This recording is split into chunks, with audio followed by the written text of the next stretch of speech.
Ayun. So, good evening guys. Ngayon po ay Tuesday, April 15, 2025. So, one day na lang bago magkaroon ulit ng holiday sa market natin. At namamayagpag si Philippine Stock Exchange natin. So, nag-up siya ulit ng additional na 0.66%. Tapos, ayun pupondo yung foreigners natin. Although maliit lang siya, so at least mas okay na yan, di ba? Mas kampante tayo ng konti na meron pumapasok na foreigners. So, meron siyang 206.82 million net foreign buy. So, nag-close tayo is 6,186.10. Ayan. So, andap-andap yung galaw natin. So, pero in-expect natin yan, especially bukas. Siguro, hopefully hindi, pero most likely, no, meron tayong mga ini-expect na profit taking or pullback bukas. So, hopefully magkamali tayo. At tingnan natin kasi maganda yung galaw ng ng US market na namang kagabi. So umakyat na naman sila, second day na yata yun na bounce. Tapos may mga balita ulit na parang exempt din ni Donald Trump yung mga automotive na products doon sa tariffs. Ayan. So hindi pa malinaw yung balita na yun pero yun yung nabasa ko ng mga article kanina naman sa US market natin. Ayan. So yung mga gumalaw for today's trading natin, halo-halo, no? Wala siya masyadong specific na category kasi nung una sa listahan natin si Apollo, di ba? So hindi naman to masyadong gumagalaw last time and then biglang nagkaroon ng spike. So lakas ng volume nito. So meron siyang uptick na 17.78%.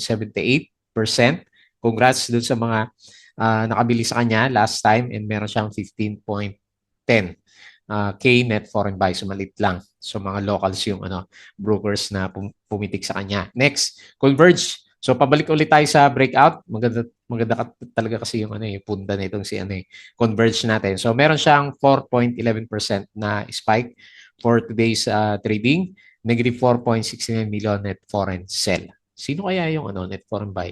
So properties na kaya yun. Hindi ko masyadong nakita kung gumalaw yung mga properties natin. Mamaya may summary tayo sa Twitter na post ko pero hindi ko napansin. And then si Manila Water, ilang araw nang umakit din to, no? Meralco at saka Manila Water, 1.8%. So meron siyang, ito, net foreign buy, 25.95 million net foreign buy. Bloomberry, nilagyan natin kasi number 1 dito sa trending. Ewan ko bakit. O dahil nag-Dow G yung kandila natin. So negative 1.69%. And meron siyang 3.56 million net foreign buy. Tapos si dito, ayan, umarangkada nga, no? Plug nga yung galaw natin. So 2.03% for today. Kailang 874K net foreign sell. And then si PHA natin is negative 3.93%. So kapon kasi maganda yung galaw pero ngayon pullback.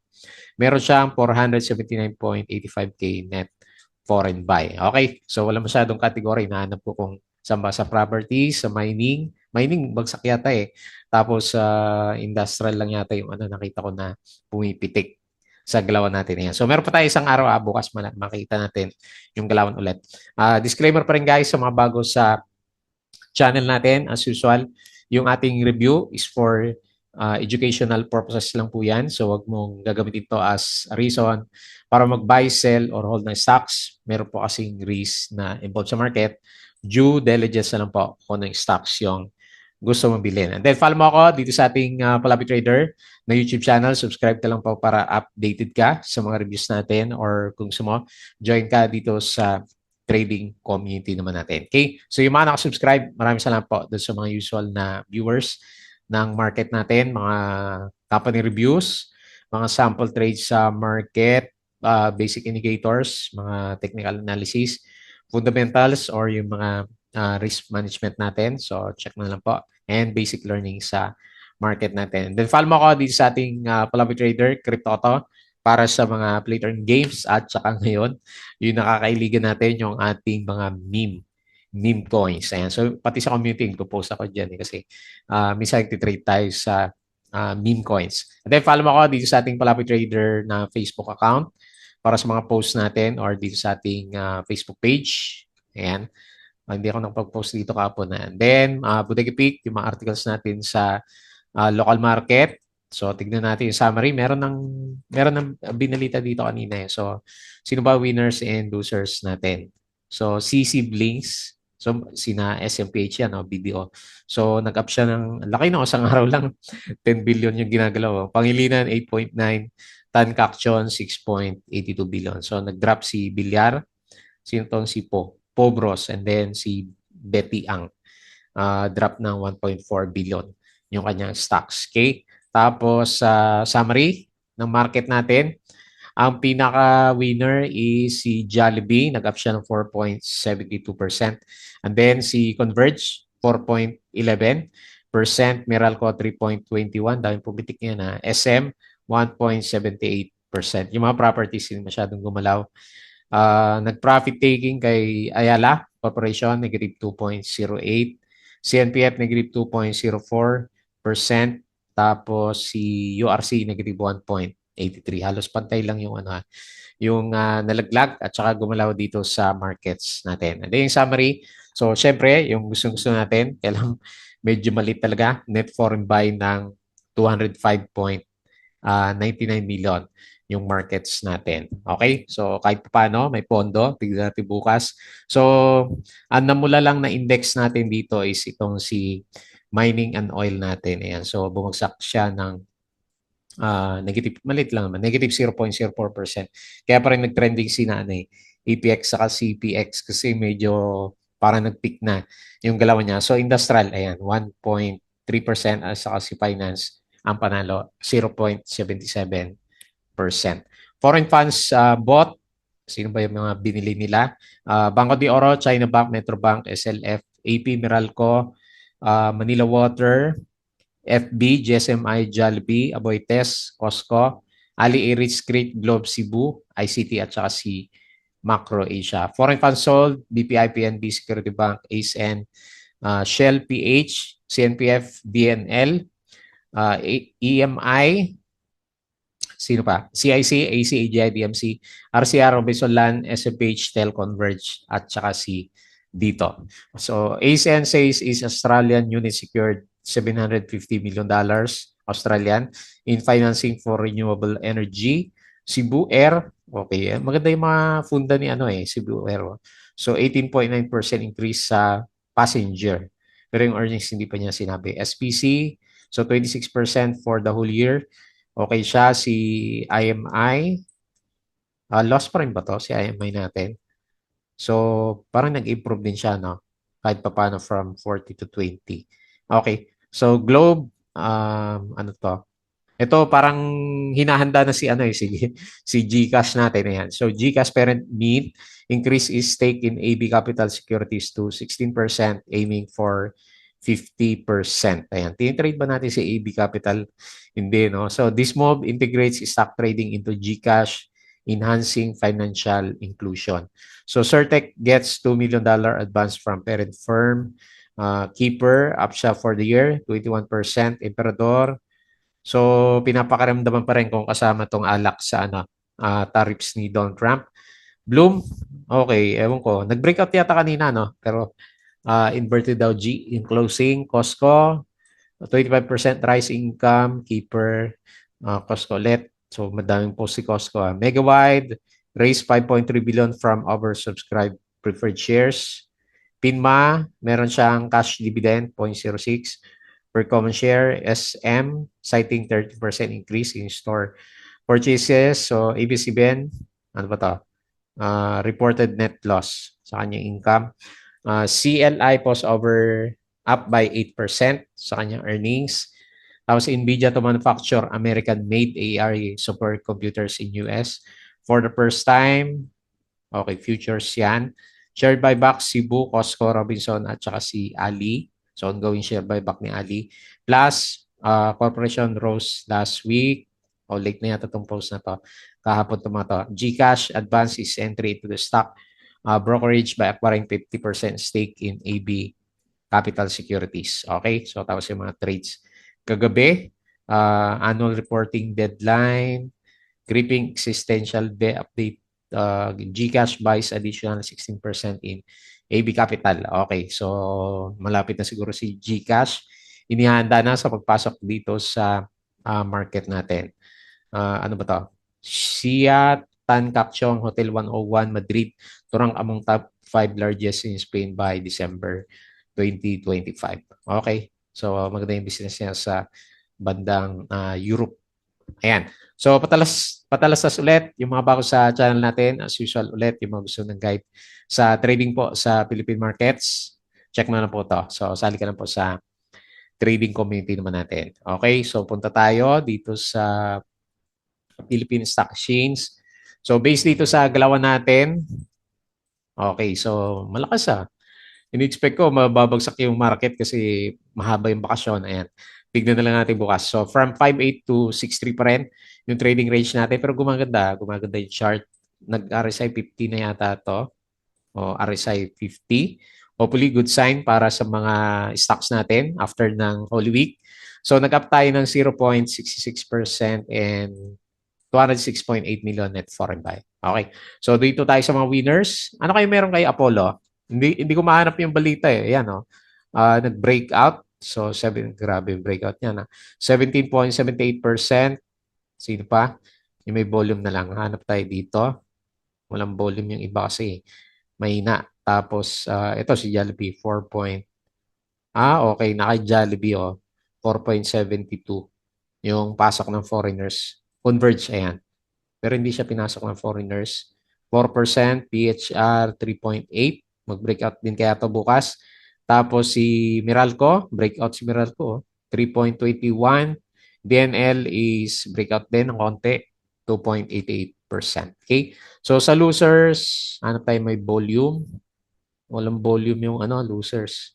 Ito si PHA, ayan, napagod na, minus 3.93%. Si ABA, napagod na rin, minus 3.45%. Tapos, sino pa yung may volume? Web, minus 2.16% na napako na si Web sa bandang baba natin. Ayaw umakyat. Okay? So, yun po yung mga losers ng market. Balik tayo dyan and silip tayo sa global market. Okay. So, based dito sa futures, or rather kagabi, so, umokay naman yung US market. And then, yung futures niya is okay pa rin siya. Medyo maganda pa rin. Pero di pa rin siya. So, 0.18 sa S&P, Dow Futures 0.1 and Nasdaq Futures 0.3%. So, European stocks, okay pa rin. So, nagbabawas kasi ng tariff si Donald Trump natin. Tapos, sa Asia, okay din siya.